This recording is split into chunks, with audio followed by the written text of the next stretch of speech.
Episode 1.1 में हम मंडला 1 में अग्नि के साथ प्रवेश किया, जैसे एक पुल, विनाश नहीं बल्कि एक शांत अर्पण, एक सीधी सी शुरुआत, एक स्थिर मन।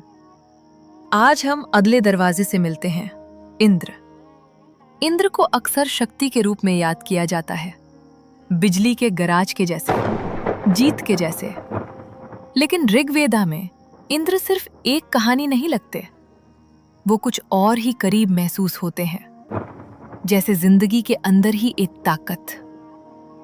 वो पल जब आप डिसाइड करते हो, मैं टूटूंगा नहीं, मैं फिर से खड़ा होऊंगा, क्योंकि ताकत सिर्फ युद्ध के मैदान में नहीं होती, ताकत अंदर की लड़ाई में भी होती है। जब गुस्सा कंट्रोल लेना चाहता है, जब मन बिखरता, भागता रहता है। इंद्र वही अंदर का गराज है, आवाज नहीं, बस दृढ़ निश्चय।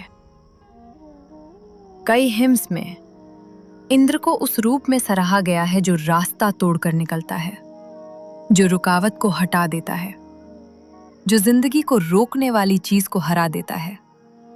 और शुरू करने वालों को समझ आता है कि ये क्यों जरूरी है, क्योंकि आध्यात्मिक रास्ता हमेशा शांत नहीं होता। कभी कभी इसमें हिम्मत चाहिए होती है, कभी कभी इसमें रेड की हड्डी चाहिए होती है। तो चलो इंद्र को एक सिंपल तरीके से समझते हैं। इंद्र अंदर की ताकत और सेल्फ कंट्रोल है, वही जो इमोशंस बढ़ने पर भी आपको स्थिर रखता है। जब गुस्सा उठता है, जब डाउट जोर से बोलता है, जब जजमेंट जल्दी आ जाता है। इंद्र आपका वो हिस्सा है जो बोलने से पहले रुकता है, जो रिएक्ट करने से पहले सुनता है, जो मानना बनाने से पहले सही सवाल पूछता है। और फिर जब जरूरत हो, इंद्र सख्त होता है। इंपल्स वाला रिएक्शन नहीं, साफ एक्शन। वो आपके अंदर की सच्चाई को बचाता है और कहता है, ये डर मेरा राजा नहीं बनेगा, ये दर्द मेरी पूरी कहानी नहीं लिखेगा। और इसका मतलब एग्रेशन नहीं, ईगो नहीं, ये प्रूफ करना भी नहीं कि आप स्ट्रांग हो। असली इंद्र एनर्जी इससे ज्यादा शांत होती है। मतलब डिसिप्लिन, मतलब हिम्मत, मतलब अगला सही स्टेप चूज करना। और इसीलिए मंडला 1 में इंद्र एक दरवाजा बन जाते हैं, क्योंकि अग्नि के अर्पण के बाद भी जिंदगी चलती रहती है। आप फिर भी रुकावटों से टकराते हो, आप फिर भी गिरते हो, आप फिर भी कुछ दिन कमजोर महसूस करते हो। तो वेदा आपको दूसरी शिक्षा देता है। हाँ, अर्पण करो और साथ ही उठ खड़े हो। एक पल गराज के बारे में सोचो। गराज बिजली नहीं होती, गराज उसके बाद आती है। वो आवाज जो कहती है, आसमान में कुछ हिला है। वैसे ही अंदर की गराज एक फैसले के बाद आती है, मैं आगे बढ़ूंगा, मैं बर लूंगा, मैं फिर से कोशिश करूंगा। चाहे आपकी आवाज कांप रही हो, चाहे आप रेडी ना महसूस कर रहे हो, चाहे आपकी प्रार्थना छोटी और बिखरी हुई हो, इंद्र आपसे परफेक्ट होने को नहीं कह रहे, वो बस आपसे सीधा खड़े रहने को कह रहे हैं। तो ये रोज की जिंदगी में कैसा दिखता है? ये दिखता है उस हिम्मत में जो मुश्किल बात करने के लिए चाहिए होती है। ये दिखता है उस ताकत में जो ना कहने के लिए चाहिए होती है।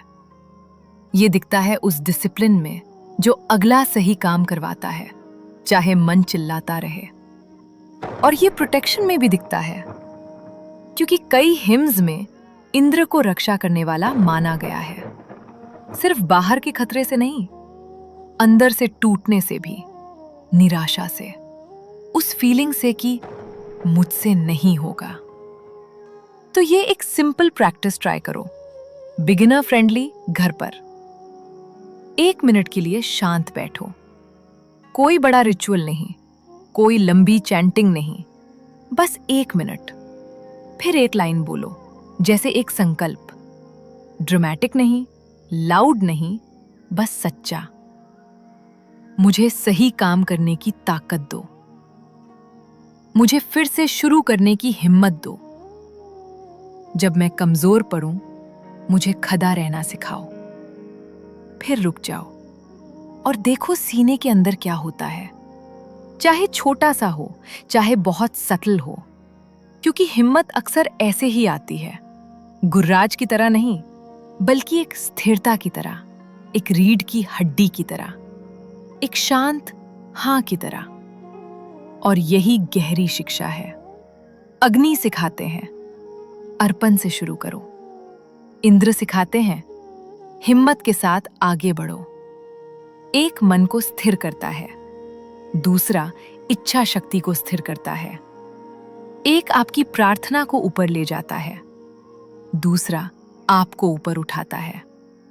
तो अगर जिंदगी जोर से लगे और आप थके हुए सुन रहे हो, याद रखना, स्ट्रांग होने के लिए फियरलेस होना जरूरी नहीं। बस जितनी बार गिरे हो, उसे एक बार ज्यादा उठना है। यही इंद्र है और इसीलिए ये दरवाजा मायने रखता है।